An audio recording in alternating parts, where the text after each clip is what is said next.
Hi, welcome back, or welcome if you're new here. I'm Ellie and I've got another true crime video for you today. I'm just going to go straight into it. Today I am covering the CLYDACH murders. Now, these happened in South Wales, about 20 minutes away from where I live, back in 1999. So I'm just going to go straight into it. So we're going to start our story on Kelvin Road in CLYDACH. And in Kelvin Road lived a woman called Mandy Power, who was 34 years old. And she lived with her mum, Doris Dawson, and her two daughters, Emily and Katie. And a little bit about Mandy. Mandy married quite young. She left school at 16 and she met a man called Michael Power straight away. And within 5 years, they were married and they actually moved in with Mandy's mum, Doris, and they lived with her for a while because Doris had had a brain hemorrhage a couple of years before, and Doris was a widow, so she quite enjoyed having them living there and she wanted them to live there. And then in 1989, Mandy gave birth to her first daughter, and then 2 years later her second daughter, so they actually moved out of that house and bought their own house. Amanda was happy, but she sort of struggled with having attention of her husband, and she felt like there was something missing, that she didn't quite have the attention or affection that she wanted. So the marriage sort of had a bit of a strain. I mean, Mandy worked as a part-time nurse, and then obviously she was caring for her mum as well and caring for her children, and her husband worked as a baker, so he had early shifts, and then when he would come back, when Mandy would go to work. So the marriage struggled for a bit, and after 10 years of being married, they divorced and Michael moved out of the house. And this hit Mandy really hard. Obviously, as it would, she was really upset and she felt very vulnerable and very alone. And it also had a massive financial strain on her as well. So she couldn't afford to pay her mortgage on the house. So she actually moved and rented a house in Kelvin Road with her mum and her two daughters. But she still craved that attention, and she really wanted like a proper adult conversation because she was either at work or she was caring for her mum or her children, and she needed a bit of a social life and a bit of that adult conversation, a bit of escapism, a bit of her own personality, I guess. And actually after a few months she began a string of affairs with a few different men, but nothing really lasted very long. And then she joined a women's rugby team near her, and she actually thrived in this. She met so many people and she met loads of women who she got on really well with, and she finally had that social life that she wanted, as well as really enjoying the sport. And one night she hosted a tarot card reading at her house with all the women's rugby people, and this is where she met a woman called Alison Lewis. I'm going to tell you a bit about Alison.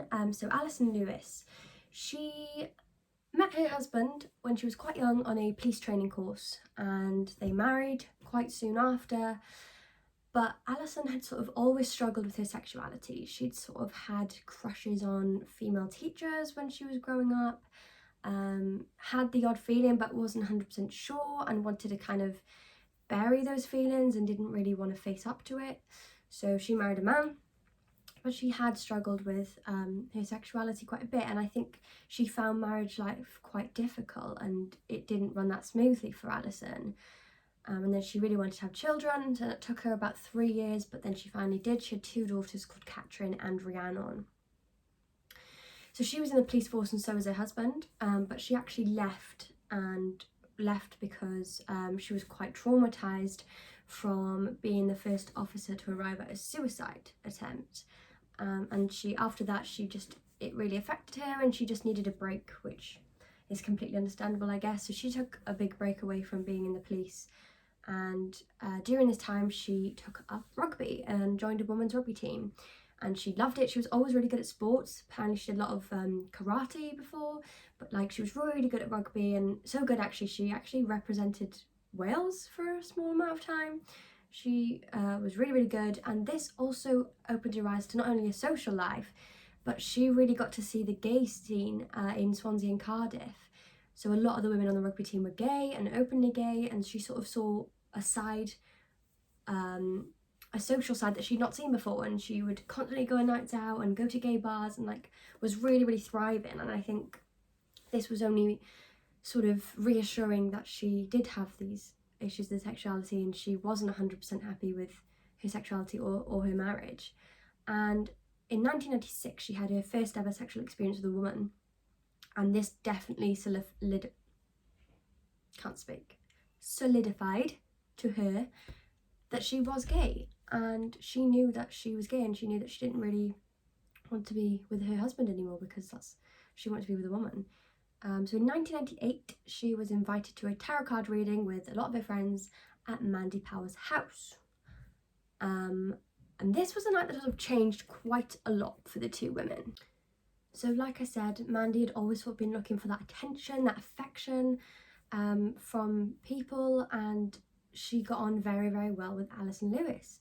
And Alison immediately had a crush on Mandy and fell for her, and the two of them became really close, and Mandy was really enjoying the attention, and she began feeling towards Alison as well, and the two of them actually started a relationship. They started having a bit of an affair behind Alison's husband's back, and the two of them got really well. They weren't just lovers, they were also really close friends. And this was like the real thing for Alison. I think she realised that she could be in a relationship with a woman, and this is what she's wanted all her life, and this is what she could do, like going forward and spend the rest of her life as like an openly gay woman. And it almost gave her assurance, like, I need to leave my husband. I mean, Mandy did really like Alison, and I think especially like the attention she was getting off Alison and how close they were and stuff like that, but I don't think Mandy completely saw herself as an openly gay woman and saw herself as having this forever. Still carried on, and you know, they were really happy and they were enjoying their time together and things were going really well between them. And Alison was looking to leave her husband, and she was even looking into legal advice because she was scared she would lose custody over her children if she moved in with Mandy. So, you know, they were very serious and everything was going well. And Mandy was really happy and she did really get on with Alison and things, but she still had this desire or whatever for attention and affection. Like, it still wasn't enough, and she was still sort of looking for it and searching for it in other places.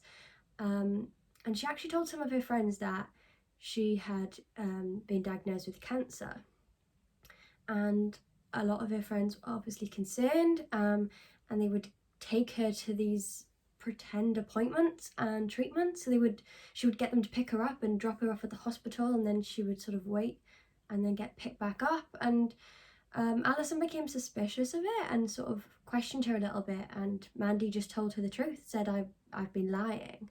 And Alison was furious. She was really angry, I mean, as you would be. And she left Mandy. She broke up with her and she didn't talk to her for a while, and she was super angry because she'd lied about having something so awful. And they didn't speak for a few weeks, but obviously Alison was completely in love with Mandy, and she found this really difficult to just not speak to her anymore. So the two talked about it, and whilst Alison was angry, they sorted it out and they got back together, and I suppose that just showed the kind of relationship they have. They were still super close, and they almost became better once they got back together. They were really serious about moving in and really serious about their relationship, and Alison knew that it was time to tell her husband. She was literally psyching herself up to tell her husband. She was ready now. This was like the real thing to her now. So on Friday the 25th of June 1999, Stephen, Alison's husband, who still has absolutely no idea that his wife is having an affair, let alone with a woman, like, he has absolutely no idea, he invites Mandy round for a barbecue with him and Alison, because, you know, they're all friends. They know he knew how much Alison and Mandy were close, because Alison used to stay over sometimes for support because her friend Mandy needed, you know, some support and whatever. So Stephen knew they were close, so invited Mandy round for a barbecue, and Mandy actually stayed that night, and then Stephen went to work the next morning on Saturday the 26th, and Mandy stayed for a few hours with Alison. They continued their affair, but little did they know that less than 24 hours later, one of them would be dead.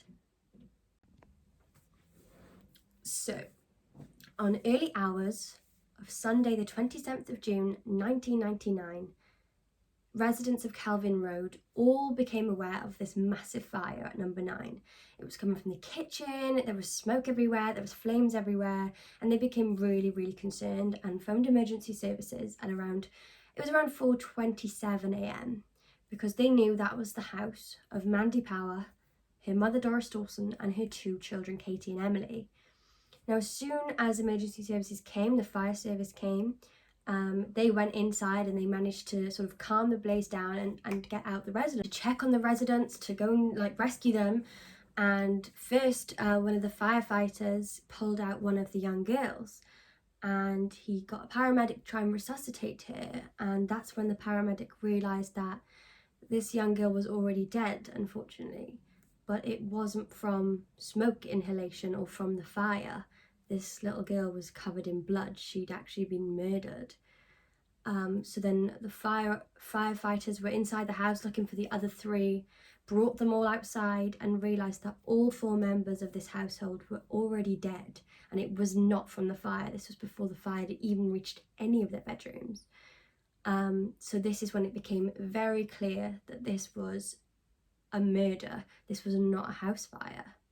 Well, it was a house fire, but they had been murdered before the fire. So Doris Dawson was the first member of the household who had died. She'd been bludgeoned to the head with a pipe, and she had had some really, really horrific injuries. And bear in mind, this woman wasn't very well anyway, and she was so strong and you know, so positive, and for her to die that way is just really, really sick. She was a defenseless woman, but she was the first of the 4 to die. And then Mandy Power was found, and she'd actually been moved. So she'd very clearly been attacked in a few different rooms, her mother's room, her children's room, and her own room. And she had 38 injuries, including her face was fractured and her skull was fractured, and it was a really, really brutal beating that she had had to the head, and there was blood everywhere and bits of her teeth missing, and just awful. And she had been stripped naked after she was dead. And then the 2 young girls had also been murdered by being hit to the head. Both of their skulls had been fractured. The injuries were absolutely horrific. I'm not going to go into too much detail because I don't think it's necessary, but you can imagine if you've been, you know, beaten to the head to die with a broken skull, like, it was just awful. It was just so horrific. And the murder weapon was a pipe that the girls actually used to play with. It was, I'm not exactly sure what kind of pipe. Everywhere that I've read or everything that I've watched sort of says it's like a metal pipe that the girls used to play with, like a pole almost. I don't know why, like, what they used to play with it. Like, I'm not too sure exactly. It didn't say specifically like it was a pole from this or no. It was just very clear that it was already in the house before the murders, and that the girls used to play with it, which is even more sick that they used to play with it and it was the one weapon that had actually killed them. I think that is pretty horrific. And then it became very clear that the murderer had actually used their shower after he had killed all 4 of them. There was blood all over the shower, but nobody had been killed in the bathroom. He tried to wash himself off and then leave the scene, and obviously try and set fire to the house to cover up any evidence and to look like they'd all died in this fire. So they had set 4 different places of the house on fire, including the kitchen, which was the worst one. So they would just try to get rid of all evidence, and luckily it didn't work. I mean, luckily the fire engine was there before the whole house caught flame, and they actually did realise that these were murders, because I think it would have been absolutely awful if it just would have been a house fire and no one would have known that there was a murderer out there. So, you know, luckily it didn't work. But hours after the murders, detectives had become aware of Mandy's relationship with Alison, so they'd actually turned up at Alison's house to speak to her and Stephen, not forgetting that Stephen is part of the police force. So they said to Alison, we need to tell your husband about this affair. We need to speak to him about the affair, because that could be a possible motive for Stephen Lewis to have killed Mandy. And they sort of said to Alison, either you tell him or we'll have to. So Alison told her husband that she was gay, and that must have been a big shock to Stephen, but she confronted him and said, I've been having a relationship with Mandy. And Alison took the news about Mandy dying really, really badly. She tried to jump out of her own window. She had to be sedated. She then was checked into a psychiatric hospital the next day. Like, she took it really, really badly. She was obviously very, very in love with Mandy and devastated by this. And obviously Stephen was not happy with Alison, and almost immediately he had filed for divorce. So there was a murder squad of 50 people, and the lead investigator was DCI Martin Lloyd Evans, and they were putting out public appeals immediately. They were making loads of public appeals. They were speaking to neighbours, family, friends, the women's rugby team. They were just trying to get so much out there because they needed a lead, and they needed a lead quickly. They needed their suspect, they needed their guy. So desperately looking for leads. There was posters everywhere. There was constantly people looking for information. It appeared on Crime Watch a few weeks later, trying to get people to come forward. They actually had police forces from really high profile murder cases come and join because they had no idea who this was, no idea their motive or anything like that. So they were really frantically trying to find who did this. And then in 2000, the police stepped up, and like a few new leads came in, and someone had come forward saying they saw a heavily bloodstained man get into a taxi about 5:45 a.m. that night, very near to Kelvin Road. And there were still appeals going out. They had no idea who this man was. They sort of put around, and the police actually did recover one piece of evidence from the house, and this was a gold chain, a man's gold chain. So they then made appeals about the gold chain, trying to find out whose it was, and they connected this chain to a man called David Morris.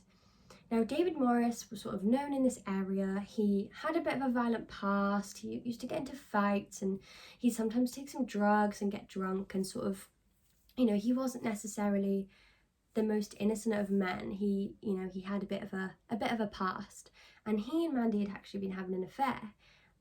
Quite a brief one, I believe. I don't think it'd been going on for that long, but they had been sort of seeing each other quite a bit in the weeks leading up to Mandy's murder.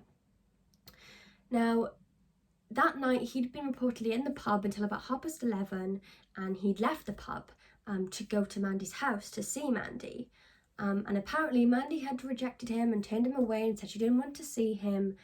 And then police said that this was then the motive, the drunken rage of her rejecting him to kill her and her two children and her mother. This was used against him in court as well. But police have said that when they looked at the crime scene, that this had been premeditated. This wasn't a drunken rage. This has been quite calculated with the 4 fires trying to take place. And so that kind of contradicts each other. And David Morris's family have stood by him the whole time and still stand by him now and believe that he is not the type of man to do this. They say they know he's not perfect, they know he's got a bit of a past, and you know he used to be a little bit dodgy sometimes, but they know that he is not capable of such an awful crime. David Morris didn't have an alibi for this night. He said he had left the pub, gone to walk to his mum's house, then changed his mind and then walked to his own house. So he was out walking for most of the night.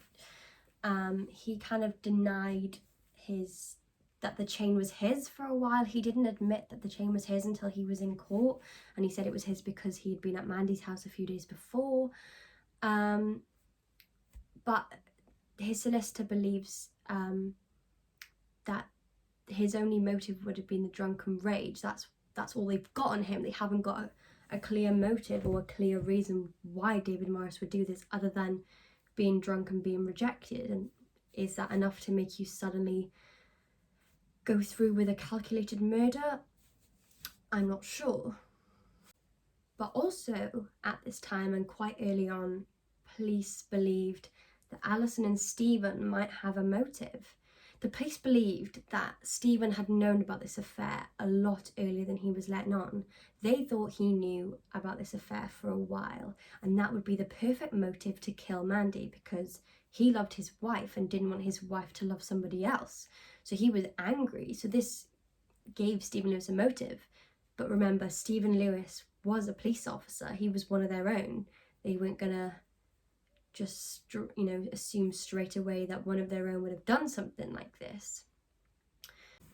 They questioned them both. They were actually arrested and taken into the police station to be questioned thoroughly about the affair, everything. They were meticulously questioned about everything, and they both had an alibi for that evening. They said they were both in the house. They could both sort of confirm for each other that's where they both were. And with me, he was at home. How can you be so sure of that? As I said to the police, I woke up twice during the night. I don't know the time of the first time I woke up. I could have been asleep half hour, I could have been asleep 3 hours, I'm not sure. But the second time I got up, both times to see to my daughter who was crying. The second time that I got up was 4:30, and the reason why I looked at the clock is because Stephen was mornings, and I knew he had to get up at 5, and I was worried. I thought he'd slept late. And both times I woke up, he was there.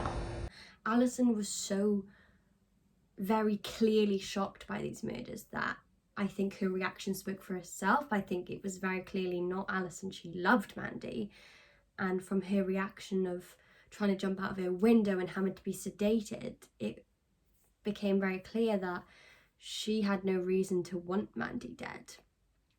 Now, a witness called Nicola Williams, she had seen someone that night walking quite near Calvin Road with like a bundle or a bag. I was coming up to the junction, and where that white van is, I saw a young couple. They seemed to be having a disagreement. I heard some raised voices and just carried on going up the hill. And as I was driving up the hill, I saw there was a man walking quite briskly, and I saw him just here under the lamppost. He was quite tall, quite stocky, dark cropped hair. He was wearing dark jeans, trousers, and he seemed to me like a shiny bomber jacket. And he was carrying a bundle under his arm, quite a large parcel of some sort or kit bag. This was only a few dozen yards from the house where Mandy and her family had been attacked and killed. It was after the murders, but before the final fire was lit. He looked at you? He did, yeah. And you looked at him? Yeah. How far away was he at that point? A few feet away, looking straight through the window. Quite slowly, and she saw him, and she had a really clear fit of who this man, what he looked like, and she could really clearly explain to police the details of this man. She could explain what he was wearing and his face, and the police actually came up with an e-fit. And Nicola Williams saw like an ID parade of a load of different men, and she picked out Stephen out of this line. She said that looks like the man who was walking that night. And Stephen, you know, he said he knew nothing about the affair. He had absolutely no motive to kill her. But people started coming forward straight after the murder, saying that Mandy had told them that Stephen had been threatening her. A person who worked at the pub had said that Mandy told him that she'd been threatened by Alison's husband and her children had been threatened. And a few more people came forward saying that they heard Mandy had been threatened by Stephen Lewis, by Alison's husband. And one witness, Louise Pugh, said that weeks before the murders, she lived on Calvin Road, she was leaving her house, and she saw Stephen Lewis shouting at Mandy on her doorstep, shouting at her, saying, if you've got anyone near my wife again, I'll kill you, like shouting. And Mandy was kind of like crouched on the floor, sort of covering herself, and her 2 children were behind her crying. And Louise Pugh was certain of what she saw and certain who it was. So this was sort of, you know, more evidence against Stephen Lewis to have a motive that he did know about the affair, even though he had denied it. But there was no actual forensic evidence linking Stephen Lewis to Mandy Power. They found nothing at the scene, and, you know, her room wasn't completely destroyed in this fire. They already had the chain. But there was no DNA of Stephen Lewis that night, and his alibi was, you know, quite tight because Alison was with him, and she said she woke up a few times in the morning to check on her daughter and she'd seen Stephen there. So he had quite a tight alibi. And, you know, Alison's DNA was found at the scene, but Alison had been having an affair with Mandy, so that wasn't uncommon that it was there. But if it wasn't Stephen, and he'd already been picked out of an ID parade and been threatening Mandy, then who was it? Now, Stephen Lewis had a twin brother called Stuart Lewis, and Stuart Lewis was also a police officer. And Stuart Lewis was actually the police officer in charge of the area that night. And he'd actually denied that he ever went to CLYDACH that night. But police had evidence that he had been there that night. It was never put forward to him, never spoken about. And a taxi driver told police he saw a red Peugeot near Galvin Road. And what car did Stuart Lewis drive? A red Peugeot.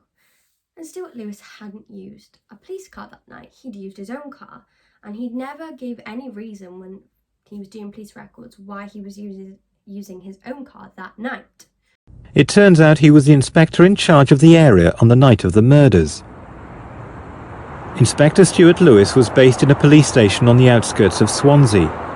At night, the police station is largely deserted. Shortly before 10 o'clock, he conferred with the custody sergeant.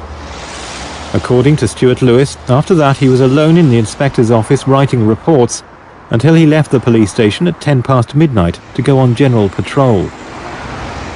He was driving an unmarked police car, a red Peugeot. For the next hour there was no sighting of him, nor radio contact at all. For crucial hours around the time of the murders, nobody can confirm where Stuart Lewis was. People thought his behaviour was strange, especially when he arrived at the scene and when the bodies were discovered. He was the first police officer to arrive at the scene, and the emergency services had told him that these deaths were suspicious. You know, these people had been murdered. This wasn't an accident from a fire. And Stuart didn't even look at the injuries on these 4 people. He left the scene like 10 minutes after he'd got there, even though this was very clearly a crime scene. He didn't preserve any of the house or the crime scene for forensic investigation. He just left back to his control room or whatever, and he returned to the station, and he didn't tell any of his colleagues that there'd been a murder. He said there'd been a fire in CLYDACH, but he didn't say that these people had been murdered. That's why they were dead. He didn't log about these murders. He'd logged about deaths in a fire, but he never said they were suspicious. He'd never logged that.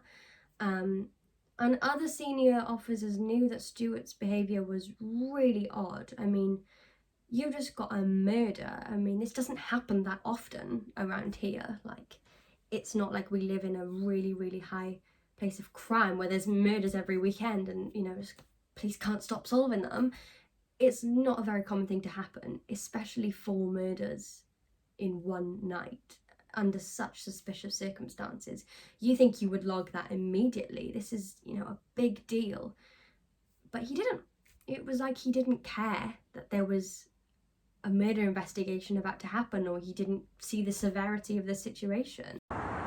Nicola Williams, who'd seen a man carrying a bag near Kelvin Road at 2:30 on the morning of the murders, had also given detectives information that suggested he might have been a police officer. When you told the police about the person you saw, were you able to show them the kind of jacket that he was wearing? They actually at one stage wanted me to go shopping with them, maybe go into a few men's stores, see if I could pick a jacket out or bring some catalogues. All I could tell them was it was something when I was younger everyone used to wear, the black shiny bomber jackets, which I did mention at one stage that I've only ever seen police wear. Something that I'd seen them wear, or... You told them that? I did, yeah. People were suspicious of Stuart, and he was sort of put as a high priority, and they questioned him about his behaviour, and he almost a year later he got arrested for messing with a murder inquiry. People believed that Stephen Lewis had asked his brother to do this, or that Stuart Lewis had wanted to do this for his brother, or was trying to cover something up for his brother, or do something for him, or not report it because he knew who did it. It was very, very suspicious. But police never questioned him about critical evidence. They never questioned him about a man being spotted near the scene, or a car exactly like his was there.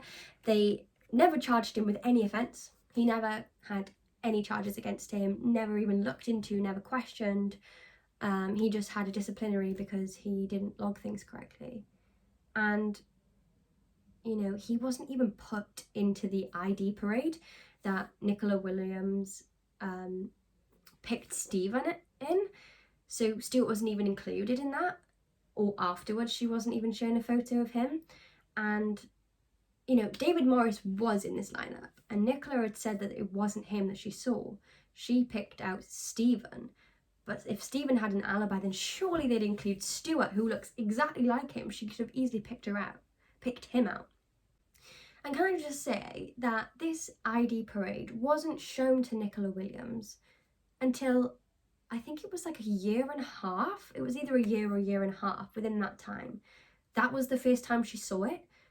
If you've got leads, if you've got a witness who's telling you she's seen someone and you've printed this e-fit and you've got this amazingly clear e-fit, you would do this immediately while things were still fresh in your head, while this woman was still really clear on who she saw. You wouldn't wait over a year for your main lead in a murder investigation. Like, it baffles me how thick this is. Like, I'm not a police officer and I can see that is completely wrong. So why was nobody pushing for this? Was it because they didn't want to release this e-fit? This e-fit wasn't released for over a year. Was it because they knew it was one of their own? Did they not want to look into these Lewis brothers because they were police officers and that would look bad? You know, the police work was really, really poor during this time, and Morris's defence team were just furious. David Morris's, they were furious because they were pinning everything on him when they had no real evidence other than this chain and a sort of poor motive. Yet they had so much evidence of Stephen Lewis and Stuart Lewis combined, especially, but even individually, they had motive, they had, you know, witnesses who had seen him. They had so much against them and so little against Morris. Morris's case was so weak, but they weren't even focusing on the Lewis brothers. They were just focusing on David Morris, and they were, you know, the police work was poor, and David's team even said they should throw out all the evidence because it had been fabricated, it had been tampered with, it had been, you know, it was just really, really unfair, a really unfair sort of case. And David Morris had spoken to his solicitor at the police station, and they just had a private chat, and there was meant to be no police, what they called like monitors, cameras, you know, like the mics that when you're in, you know, when you're in the room. I've not been in one of those rooms, but they can obviously have police equipment, is the word I'm looking for, equipment that can hear these conversations, but they turned it off because this was a confidential conversation between David Morris and his solicitor. And then this man called D.I. Ahmed had apparently tried to fix one of the monitors and accidentally heard a conversation between David and his solicitor. And apparently he had heard David say he was at the scene at the night and he like placed himself at the crime scene, he admitted the chain was his, and he apparently heard this bit of evidence and wrote it down on a post-it note. And David's solicitor denied the whole thing. He was like, David never said that to me. David never put himself at the crime scene. He never said anything about that night. You know, he was not saying that to me. And D.I. Ahmed wasn't even supposed to be listening, and he'd written some notes and then written up those notes, and they actually got those notes looked at, and they'd seen that things had been changed, the dates had been changed, they changed the times, they changed what he said, he'd actually like scribbled over things and whatever. So this was just completely useless, and yet again another bit of fabrication in the evidence, and this could not be used as genuine evidence against David Morris. You know, and David Morris's team, they were furious. They accused the police of abusing this case, of fabricating evidence. You know, they were furious. They felt like they didn't have enough evidence to go against David Morris, and they had tampered with so much evidence, and they'd ignored so much evidence from the Lewis brothers that this didn't seem like a fair trial against David Morris. And then David Morris had his trial, and he did admit that the chain was his. He had admitted this in court, but he denied ever being involved with the murders. He denied, you know, wanting to harm Mandy. He said he liked Mandy, he was having an affair with Mandy, you know, why would he want to kill her? And he said that a drunken rage just wasn't enough of a motive for him to kill her. You know, he denied it. But the police just didn't believe him. And David Morris was sentenced to life imprisonment for the murders of Mandy Power, Doris Dawson, and Mandy's two daughters, Katie and Emily. We are devastated by the verdict, but we are unable to understand the evidence that was presented to the court. We are told by David's lawyers that there are good grounds for an appeal, which will be commenced straight away. We are confident that justice will prevail. And David Morris is in prison in Yorkshire. He's never ever admitted that he's guilty. He stands by the fact that he did not do this. And unfortunately, because he has never admitted guilty, he actually has a lot of privileges taken away from him in jail. So he's not allowed to use the gym, or he's not allowed to get like a job within the prison or anything like that to sort of reform to be a better person, because he still stands by the fact he's not guilty. But I mean, if he is genuinely an innocent man who has been wrongly accused, then you're going to stand by the fact that you're not guilty of this, especially something so horrific as 4 murders. And his family still go and see him, and his family are certain that he did not do this. And he is still so certain that he did not do this, and he feels like there wasn't enough evidence against him. And the other suspects weren't looked into enough. They thought that South Wales police just wanted someone down for it, and that would be fine. And they didn't want someone of their own. And I hate to say it, but this is not the first time that South Wales police have done this. They're actually known for wrongly accusing people and imprisoning them. I think this was like the 11th time they've done this. And perhaps I'll cover, actually I will. I'm going to cover some of them because some of them are super interesting. You've got one in Cardiff. I think you've got a few in Cardiff, one in Swansea. People have gone to prison for a while when they weren't guilty, and then finding out years later that somebody else had done it, and then they brought out of prison. Like, it's happened a lot of times, and that is just really bad. So you'd think after 11 times that they wouldn't want to do that, that they would want to actually get to the bottom of a murder. But they clearly didn't do it this time. And I'm not saying that David Morris definitely is, you know, innocent and not guilty of this, but I genuinely don't think they looked into the others enough, and I don't think they had enough evidence against him. I think they were looking for someone, and I feel like, personally, this is not, you know, this is just my opinion, but I feel like they were looking for someone, and this man had a violent past. He kind of fit their criteria of a murderer who could have done this, and obviously a police officer wouldn't have fitted that criteria. So I think the police just had a bit of an easy target with David Morris. But like I said, I don't know what happened that night, and unfortunately the only people that do know what happened that night have not come forward, have not admitted anything, or have already been murdered. And I think that is just so unfair, and they deserve, you know, Mandy and her family deserve to get the justice. But I'll leave it up to you what you think.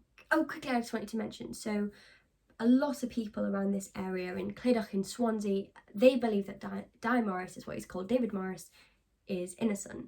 And there's posters, there's graffiti, there's murals. I'll insert some photos now. All over Swansea and CLYDACH, saying that he's been in jail for 20 years when he didn't do it. There's like free Di Morris campaigns. There was actually a protest in December last year in 2019 because it'd been 20 years since the murders and 20 years since David Morris had been like accused or whatever. And they had this massive protest that started off in Swansea and like moved all the way up to CLYDACH, and there was people with like signs and banners saying free Di Morris, wrong imprisonment, like South Wales police, and yeah, like I'll upload some photos about that. But I'll leave it up to you to decide what you think happened that night and who you think is guilty. I know I've got my opinions and I've slightly shared them in this video, but I don't want to completely be too opinionated. I want to leave it up to you if you think that David Morris has been wrongly accused of a murder he didn't do, or if you think he's guilty and he did do it and he deserves to be in prison. So please let me know what you think, because it's a controversial case. I find it super interesting, and I think a lot of people lean towards him being not guilty, but there's obviously a lot of people that don't as well. So yeah, let's talk about it. Let me know, and thank you so much for watching this video. I hope you enjoyed it. I hope you learned something, and yeah, I'll see you in my next video. Thank you very much. Bye.